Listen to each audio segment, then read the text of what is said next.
Hey everyone, I'm Brandon Lucero, an entrepreneur who teaches messaging and content. And we did a video breaking down why Gary Vaynerchuk content is so darn effective. And you guys loved it so much that we got the request to do Simon Sinek's content. So in this video, we're gonna break down Simon Sinek's content and why it's so darn effective. And this one's gonna be fun because he is one of my personal favorites. So keep watching. I have yet to give a speech or have a meeting where somebody doesn't ask me the millennial question. What's the millennial question? Apparently millennials as a generation, which is a group of people who were born approximately 1984 and after, are tough to manage. So right here, Simon actually did two things. Number one is he put a label on something or an identity on something. So he used the word millennials, and then he gave it a quantifiable number, like anyone who's born before 1984, and so he gave that an identity. So now if you're watching this and you were born between 1984, well, you've just associated yourself as a millennial because that's the way he structured the conversation. Then he went right into a belief about that. So now he's going right into a belief about the identity he just got you, the viewer, to associate yourself with or not associate yourself with. Now, this is great because what's going to happen when he does this is either you believe the belief or you don't. And usually if you are the millennial, you're not going to be like, oh, I'm tough to manage. You're gonna be like, no. So I'm not tough to manage. It's polarizing. So now you're gonna pay attention. And then on the other side of that, if you aren't the millennial, well, now you're going like, yeah, they are tough. So what he's done is he's created a polarizing statement that both sides are going to be intrigued to continue to listen to. So let's keep seeing and watching and see what he does. And they're accused of being entitled and narcissistic, and self-interested, unfocused, lazy. But entitled is the big one. Okay, so now what he's doing is, again, this is something I talk about all the time, he's getting very specific on describing what that avatar is or the identity is. So most people, and Gary Vaynerchuk does this really well, but most people go too broad and too generalized and they don't get specific enough. And both people, Simon Sinek and Gary, do that exactly. They get very specific. So not only did he just state the belief, hey, they're hard to manage, now he's getting very specific on how they're hard to manage, why they're hard to manage. And so getting very specific on things pulls people in even more. And again, if you're the person who is the millennial, now you're really going, I don't know, your guards are coming up. And if you're on the other side, you're going like, yes, they totally are. So he's pulling you deeper into the message of the video. And it's only been 27 seconds. And because they confound leadership so much, what's happening is leaders are asking the millennials, what do you want? And millennials are saying, we want to work in a place with purpose, love that. We want to make an impact, whatever that means. We want free food and beanbags.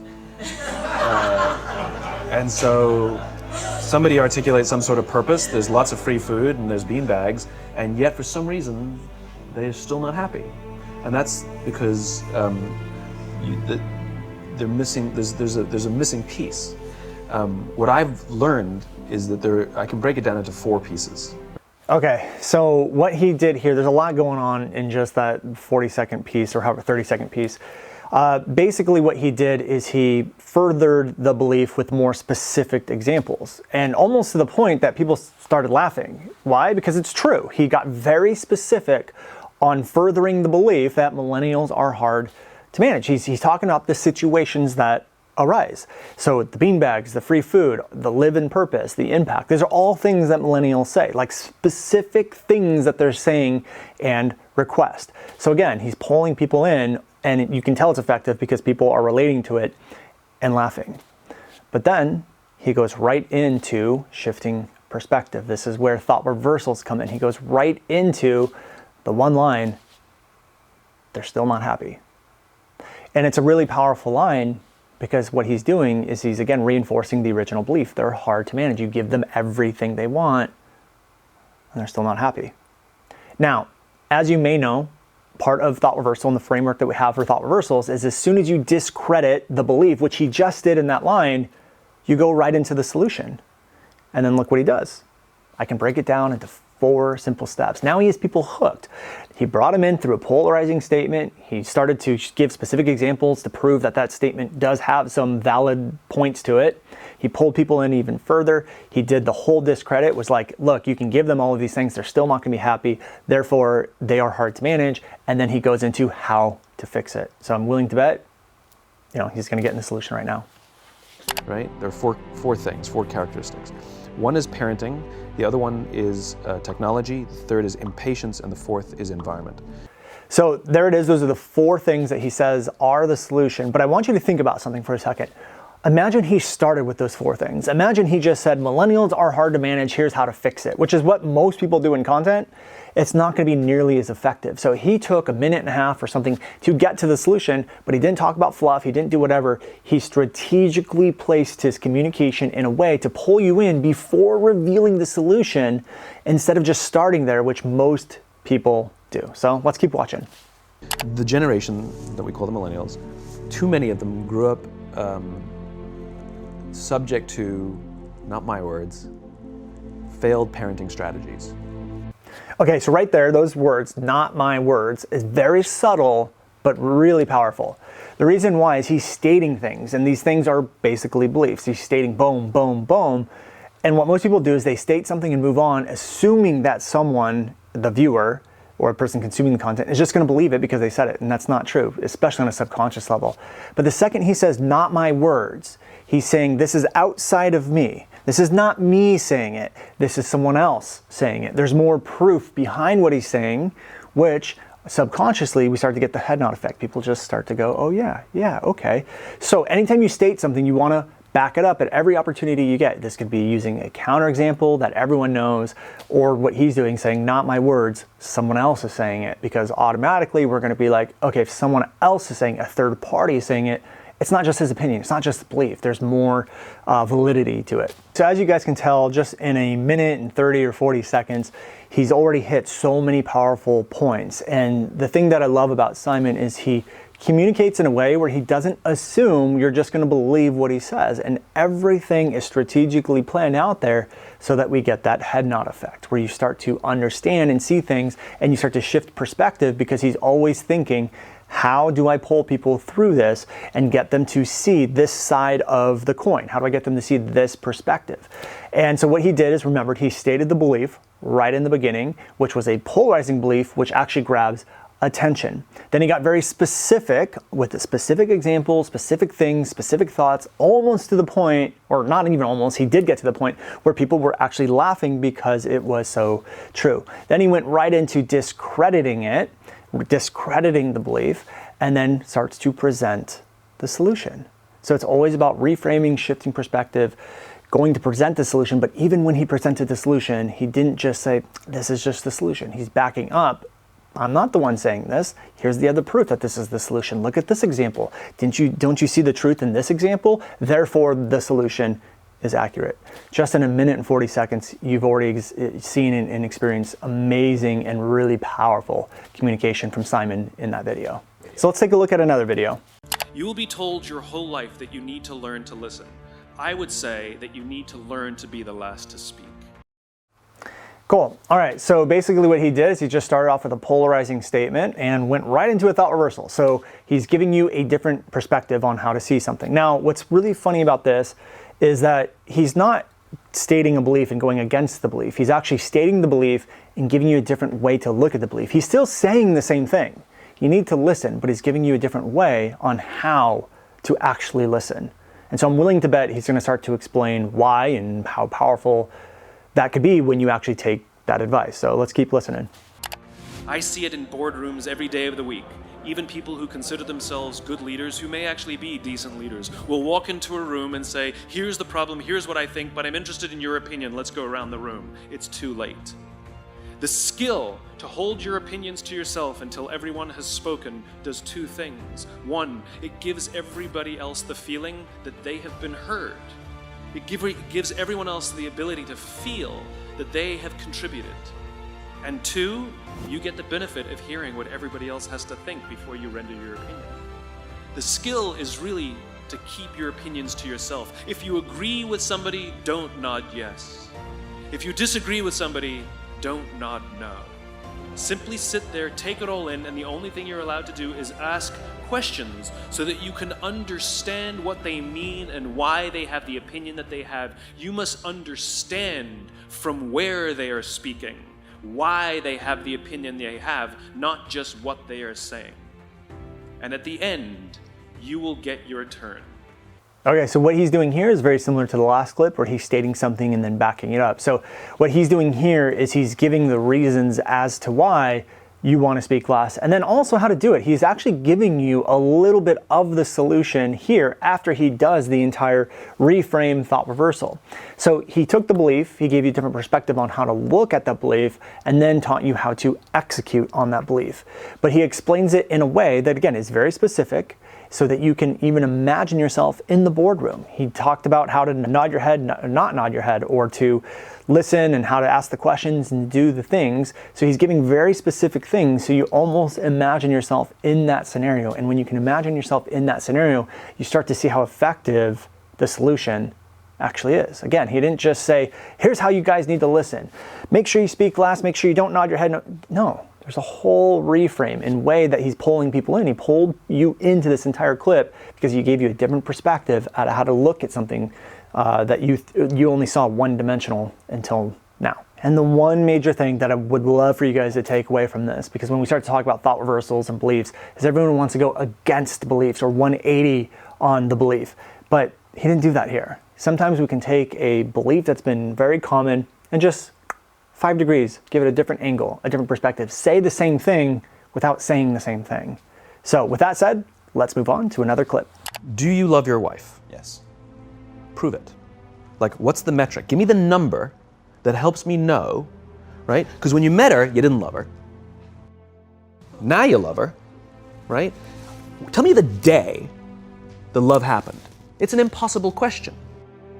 But it's not that it doesn't exist, it's that it's much easier to prove over time, right? Okay, so there's a couple things happening in this clip that it's so deep that I don't even know if I can properly articulate it, so I'll do my best. But the very first thing is the polarity of it.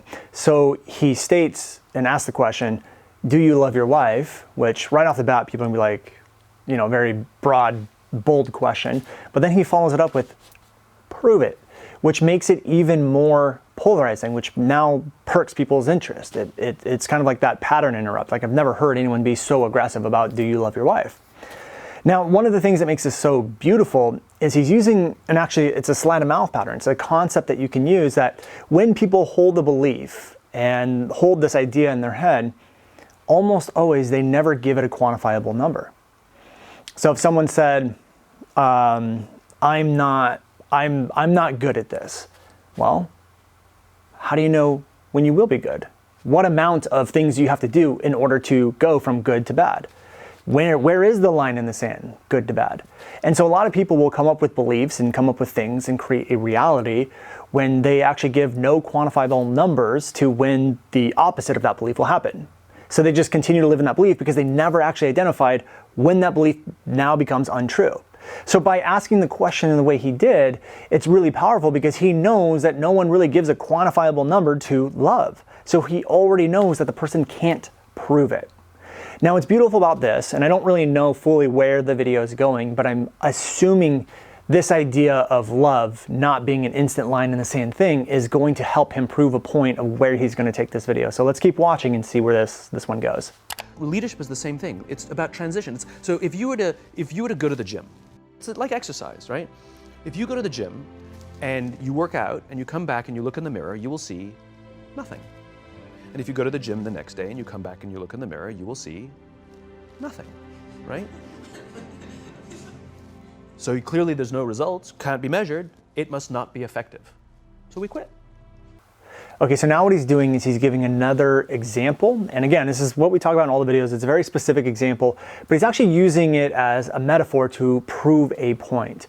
So we have the first half of the video, which was him saying, prove that you love your wife, knowing that no one's going to be able to prove it because there's no quantifiable number that says this is love and this is not love. Now what he's saying is he's going right into the gym and he's talking about how you work out. Well, if you don't get results on day one, you don't just say, oh, it doesn't work or it doesn't exist. So I'm assuming he's going to get to the point, but it's very interesting because he has one thing in the beginning where he got you to notice that there's no quantifiable number about love, and he's probably assuming that it's going to be something that grows over time. And then now what he's doing is he's giving a metaphor to prove that concept. And he hasn't actually revealed that as the solution or the concept yet. But if you look at both, that's probably the direction he's going. And so what he's doing here is he's giving that metaphor analogy for you to realize things happen over time. So he's actually strategically lining up specific things he needs to prove the point before he's actually revealed what the solution or the point even is. It's pretty genius. So let's keep watching. Or if you fundamentally believe that this is the right course of action and you stick with it, like in a relationship, I bought her flowers and I wished her happy birthday, and she doesn't love me. Clearly I'll give up. That's not what happens. If you believe there's something there, you commit yourself to an act of service. You commit yourself to the regime, the exercise. You can screw it up. You can eat chocolate cake one day. You can skip a day or two. You know, it allows for that. But if you stick with it consistently, I'm not exactly sure what day, but I know you'll start getting into shape. I know it. Okay, so now what he's doing is he's molding the two together. So he brought up that impossible question, prove it, knowing that it's not something you can prove. And that concept helps him in where he's at now. So he did that. Then he went into the metaphor to show you that consistency or things happen over time. Now what he's doing is blending them together. So he's blending in this idea of love. Love isn't something you can draw a line in the sand. He knows that already, got you to prove it, got you to acknowledge it. Then he gave a metaphor to prove the concept or show you the concept of things happening over time. And now he's molding them together to show you or prove the point of consistency. Leadership takes consistency, or things change takes consistency. There's not a line in the sand. There's not a moment where you achieve a certain thing. It's something that happens over time. Now notice I didn't title this video, Why You Need to Be Consistent, How to Be Consistent, Why Consistency Makes You a Good Leader. He titled it something polarizing. He laid the foundation of the concept he needs you to grasp, molded them together to now move into consistency. And I'm assuming the rest of the video will probably talk about consistency and what that can bring and how things happen over time and that you can screw it up and it doesn't mean anything. So, I mean, this it's just genius. I mean, it's very smart. It's very well thought out. And it's a clear example of how effective messaging and content should be done. And so again, remember, he didn't title it How to Do Something. He didn't title it Here's What You Need to Do, Why This Doesn't Work. He's laying down the foundations in a polarizing manner to get you to understand concepts to then prove his point last. If you notice that with Simon, he always proves the point last. He doesn't start with the point, which most people do. Hey guys, hopefully you got a lot out of that. Simon is, again, one of my favorites, and he's so masterful with communication. But I want to hear from you. So if you guys love this and you want more of this, leave a comment underneath this video and let us know, and even let us know who you want us to break down in our next video. Now, we have a special request for you. If you have a question about any of this stuff, about the responses I made or the videos, what I want you to do is to send us a DM on Instagram at the handle I am Brandon Lucero, and use the comment this, or the phrase, "This is for Brandon to react to," and then ask your question, and we're going to take those questions and I will do another video reacting to your questions and answering your questions. So go do that now. Leave us a comment underneath this video, and if you want us to react to your questions, DM us at I am Brandon Lucero on Instagram and put in the phrase "This is for Brandon to react to," and then list your question. So thank you guys so much. I'll see you on the next one.